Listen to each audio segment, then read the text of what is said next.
താനൂർ ദേവതാർ സ്കൂളിലെ +2 വിദ്യാർത്ഥികളായ ഫാത്തിമ ഷഹദയെയും അശ്വതിയെയും കാണാതാകുന്നത്. എടവണ്ണ സ്വദേശിയുടെ പേരിലുള്ള നമ്പറിൽ നിന്ന് പെൺകുട്ടികളുടെ ഫോണിലേക്ക് കോൾ വന്നിട്ടുണ്ടെന്ന് താനൂർ SHO ജോണി ജെ മറ്റം പറഞ്ഞു.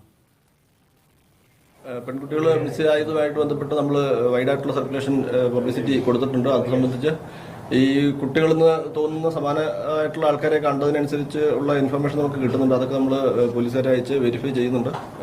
ഇപ്പം തിരൂർ റെയിൽവേ സ്റ്റേഷനും അതുപോലെ കോഴിക്കോട് റെയിൽവേ സ്റ്റേഷനും ഒക്കെ ലൊക്കേഷൻ കാണിച്ചിട്ടുണ്ടായിരുന്നു ഇന്നലെ. അത് CCTV പോലീസുകാരെ പോയിട്ട് വെരിഫൈ ചെയ്യുന്നുണ്ട്. ഈ പെൺകുട്ടികളുമായിട്ട് കോണ്ടാക്റ്റ് ഉള്ള ആൾക്കാരെ വെരിഫൈ ചെയ്യുന്നുണ്ട്. അവരുടെ പ്രസന്റ് ലൊക്കേഷനുമായിട്ട് ബന്ധപ്പെട്ടും. നമസ്കാരം. മലപ്പുറം താനൂരിൽ നിന്നും കാണാതായ 2 പെൺകുട്ടികളെ മുംബൈയിൽ വെച്ച് കണ്ടുകിട്ടിയിരിക്കുകയാണ്. ഈ കുട്ടികളൊക്കെ എന്തു ബോധമാണുള്ളത്? പകല് പോലും ഇറങ്ങി നടക്കാൻ പറ്റത്തില്ലാത്ത സാഹചര്യമാണ് ഇപ്പം നമ്മുടെ കേരളത്തിലും ഓരോ സ്ഥലങ്ങളിലും നമ്മൾ കേൾക്കുന്നത്.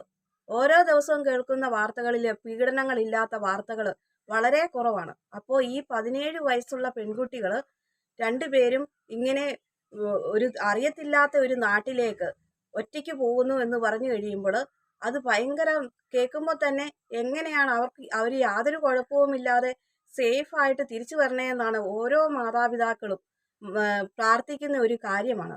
അപ്പോൾ ഈ കുട്ടികൾ യാതൊരു കൂസലുമില്ലാതെ വീട്ടിൽ നിന്ന് അച്ഛന് ഇവരെ 2 പേരെയും 2 സുഹൃത്തുക്കളാണ്.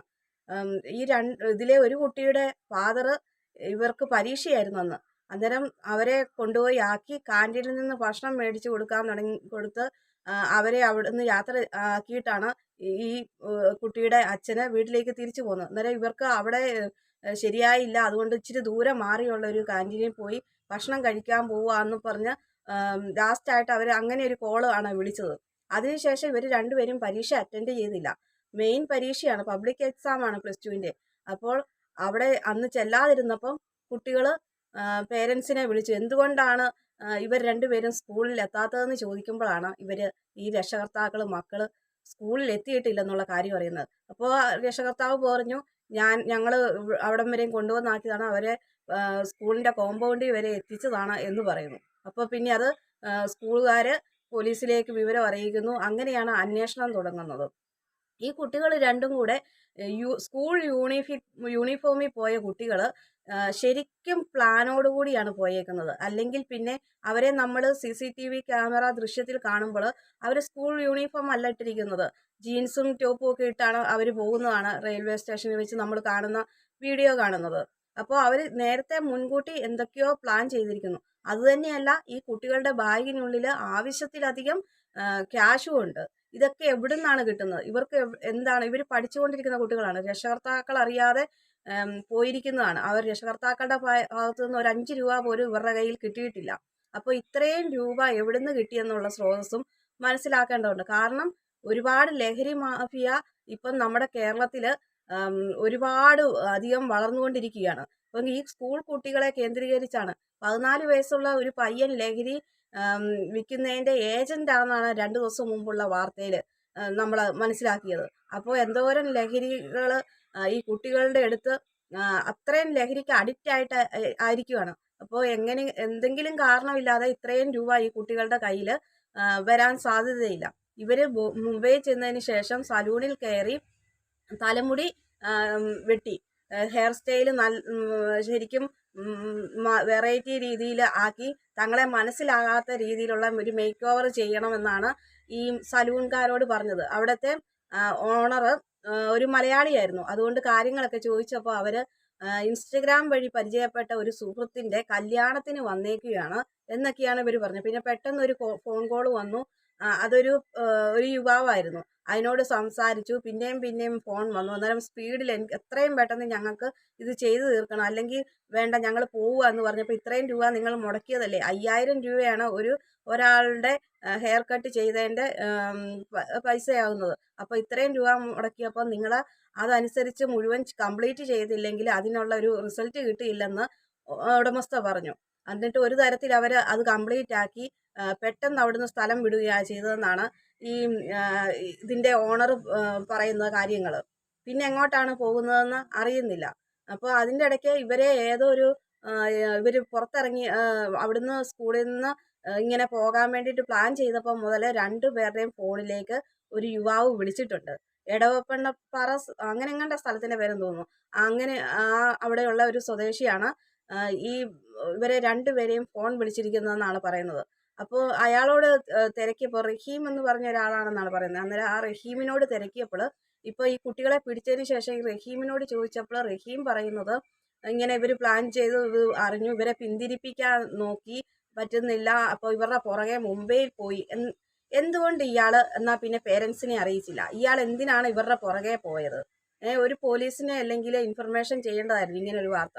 ഇത് പിടിച്ചെല്ലാം കഴിഞ്ഞു കഴിഞ്ഞാണ് ഇവനെ ശരിക്കും ഒന്ന് ചോദ്യം നല്ല രീതിയിൽ തന്നെ ഇവനെ ശക്തമായിട്ട് തന്നെ ചോദ്യം ചെയ്യണം. കാരണം ഒരുപാട് ലഹരി മാഫിയകൾ ഈ കുട്ടികളെ കേന്ദ്രീകരിക്കുന്നുണ്ട്. ഇതിന്റെ ഒരു കണ്ണിയാണോ ഇവനെന്നറിയാൻ പറ്റത്തില്ല.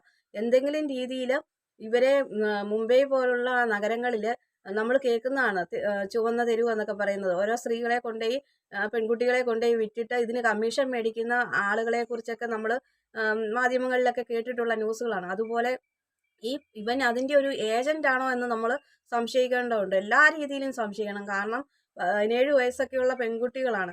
ഇവർക്ക് അപ്പോൾ അതിലൊരു ചെറിയൊരു കമ്മീഷന് ഇവർക്ക് കിട്ടിയതാണോ ഇവരുടെ ബാഗിനുള്ളിലെ കാശെന്ന് അറിയാൻ പറ്റിയല്ല. ഈ കുട്ടികൾ ഒരു നിമിഷം തങ്ങളുടെ മാതാപിതാക്കളെ കുറിച്ച് ഓർക്കുന്നില്ലെന്നുള്ളതാണ്. ഇവരോട് പിടിച്ചു കഴിഞ്ഞപ്പം ഇവരോട് ഒരാൾ ചോദിച്ചു, എന്താ മോളെ കാരണം എന്ന് പറഞ്ഞു കഴിയുമ്പം അവർ പറയാണ് വീട്ടിൽ മാതാപിതാക്കൾ വഴക്ക് പറയുന്നു. അങ്ങനെ ഒരു ചെറിയ നിസ്സാര കാര്യങ്ങൾ പറഞ്ഞാണ് ഇവർ ഒഴിവാകുന്നത്. അതുപോലെ തന്നെ ഞങ്ങൾക്ക് 17 വയസ്സെന്നാണ് മാതാപിതാക്കൾ പറയുന്നത്. പക്ഷെ 17 വയസ്സൊന്നുമല്ല, ഞങ്ങൾക്ക് 18 വയസ്സുണ്ട്. അത് പറയാൻ ഇവരെന്ത് ഇത് പറഞ്ഞാലും 17 എന്ന് പറയുവാണ്. അത് ഇങ്ങനെ ഈ ന്യൂസ് അങ്ങോട്ട് അത്ര ഇതാകാൻ വേണ്ടിയിട്ട് പറയുന്നതാണ് 17 എന്ന് പറയുന്നത്. പിന്നെ ഞങ്ങളെ തിരിച്ച് വീട്ടിലേക്ക് കൊണ്ടുവന്നാക്കി കഴിഞ്ഞാൽ 3-4 ദിവസം ഞങ്ങളെ ഒന്നും പറയുകയില്ല. അത് കഴിയുമ്പം വീണ്ടും ഇവർ വഴക്ക് പറയുന്നു. നിങ്ങളുടെ മാതാപിതാക്കളല്ലേ വഴക്ക് പറഞ്ഞത്? നിങ്ങളെ ഇത്രയും വയസ്സ് വരെ 17-18 വയസ്സായിക്കോട്ടെ, ഇത്രയും വർഷക്കാലം നിങ്ങളെ അതുപോലെ നിങ്ങൾ ഒരു ബുദ്ധിമുട്ടറിയിക്കാതെ നിങ്ങൾക്ക് വേണ്ടുന്ന വിദ്യാഭ്യാസവും തന്ന് നിങ്ങൾക്ക് 3-4 നേരം വേണ്ടുന്ന ആ അച്ഛനാണെങ്കിൽ ആ കാന്റീനിൽ പോയി ഭക്ഷണം വാങ്ങി കൊടുത്തു എന്ന് വരെയാണ് ലാസ്റ്റ് പറയുന്നത്. അമ്മ അത്രേ ഇതിൽ കെയർ ചെയ്യുന്ന മാതാപിതാക്കൾ ഒരു വടിയെടുത്ത് അടിച്ചെന്നോർത്തോണ്ടോ വഴക്ക് പറഞ്ഞുകൊണ്ടോ ഒന്നും ലോകം അവസാനിക്കാൻ പോകുന്നില്ല. നിങ്ങൾക്കും ഇതുപോലെ ഒരു അവസ്ഥ വരുമ്പോൾ മാത്രമേ നിങ്ങൾ ആ മാതാപിതാക്കളുടെ ബുദ്ധിമുട്ട് അറിയുള്ളൂ. അതിലൊരു കുട്ടിയുടെ പിതാവ് കരയുന്ന ഭാഗം കണ്ടു കഴിഞ്ഞാൽ മക്കളുള്ള ഓരോ രക്ഷകർത്താവിൻ്റെ മനസ്സിൽ നീറുകയാണ് ഇങ്ങനെയുള്ള വാർത്ത കേൾക്കുമ്പോൾ. നിങ്ങൾ എത്രയും പെട്ടെന്ന് സേഫായിട്ട് വരണേ എൻ്റെ ദൈവമേ എന്ന് പ്രാർത്ഥിക്കും ഓരോ മാതാപിതാക്കളും. ആ കുഞ്ഞുങ്ങൾക്ക് ഓരോ ആപത്ത്, കാരണം ഇപ്പോഴത്തെ ലോകം അങ്ങനെയാണ്. ഓരോ സംഭവങ്ങളാണ് നമ്മൾ കേൾക്കുന്നത്. അപ്പോൾ ഒട്ടും ഈ അറിവും ബോധവും ഇല്ലാത്ത ഈ പിള്ളേർ എടുത്തു ചാടി ഓടിപ്പോയേക്കുന്നു വഴക്ക് പറഞ്ഞു എന്നതിൻ്റെ പേരിൽ. നിങ്ങൾക്ക് ഇപ്പം മുംബൈ വരെയും പോകാനുള്ള ആരോഗ്യം ആരാണ് ആക്കി തന്നത്? നിങ്ങൾക്ക് നിങ്ങളുടെ രക്ഷകർത്താക്കൾ ഭക്ഷണം അവർ ഓരോ കഷ്ടപ്പെട്ട് ചിലപ്പം കൂലിവേല ചെയ്തതായിരിക്കും, അല്ലെങ്കിൽ ജോലി എന്തും ആട്ടെ, അതിലെല്ലാം ഒരു കഷ്ടപ്പാടുണ്ട്. ഒരു നല്ല ഓഫീസറാണെങ്കിലും അദ്ദേഹം 5 മണി വരെയും ജോലി എടുത്തിട്ടാണ് അതിനുള്ള ശമ്പളം കിട്ടുന്നത്. അപ്പോൾ അതിൻ്റെ പിന്നിൽ ഒരു കഷ്ടപ്പാടുണ്ട്. അങ്ങനെ കഷ്ടപ്പെട്ടുണ്ടാക്കിയ പൈസയിൽ നിന്നാണ് നിങ്ങളെ ഇത്രയും ആരോഗ്യം ഈ 17 അല്ലെങ്കിൽ 18 വർഷം നിങ്ങളെ വളർത്തിയതെന്ന് ഓർക്കണം. നിങ്ങളെ ഒരു കുറവും അറിയിക്കാതെ നിങ്ങളെ ആരോഗ്യത്തോടെ ഈ മുംബൈ വരെ പോകാനുള്ള ആരോഗ്യം നിങ്ങളെ ആക്കി തന്നത് ഈ മാതാപിതാക്കളാണ്. അപ്പോൾ നിങ്ങളുടെ എന്തെങ്കിലും വഴക്ക് പറഞ്ഞെങ്കിൽ തന്നെ അത് നിങ്ങളുടെ ഭാവിക്ക് വേണ്ടിയിട്ട് ഒരു മാതാപിതാക്കളും മക്കളെ സ്നേഹിക്കുന്ന ഒരു മാതാപിതാക്കളും മക്കൾ നശിച്ചു കാണണമെന്ന് ആഗ്രഹിക്കില്ല. നമ്മൾ ജീവിക്കുന്ന മാതാപിതാക്കൾ ജീവിക്കുന്നതിലും ബെറ്റർ ആയിട്ട് മക്കൾ ജീവിക്കണമെന്നാണ് ഓരോ രക്ഷകർത്താക്കളും ആഗ്രഹിക്കുന്നത്. അതുകൊണ്ട് ഈ വീഡിയോ കുട്ടികളുണ്ടെങ്കിൽ, അല്ലെങ്കിൽ ഇതൊക്കെ കണ്ടിട്ട് കാണുന്ന മക്കളുണ്ടെങ്കിൽ മക്കളോട് ഒരു അഭ്യർത്ഥനയേ ഉള്ളൂ, ഒരു അപേക്ഷയാണ് ഒരു മാതാവെന്ന രീതിയിൽ. നിങ്ങളുടെ നന്മയ്ക്ക് വേണ്ടിയിട്ടാണ് മാതാപിതാക്കൾ വഴക്ക് പറയുന്നത്, ഒരിക്കലും ഒരു നാശം കാണാൻ വേണ്ടിയിട്ടല്ല. ആ മാതാപിതാക്കളുടെ കണ്ണുനീര് നിങ്ങൾ കാരണം വീഴ്ത്തിയിട്ടുണ്ടെങ്കിൽ ഒരിക്കലും ഗതി ഉണ്ടാവുകയില്ല.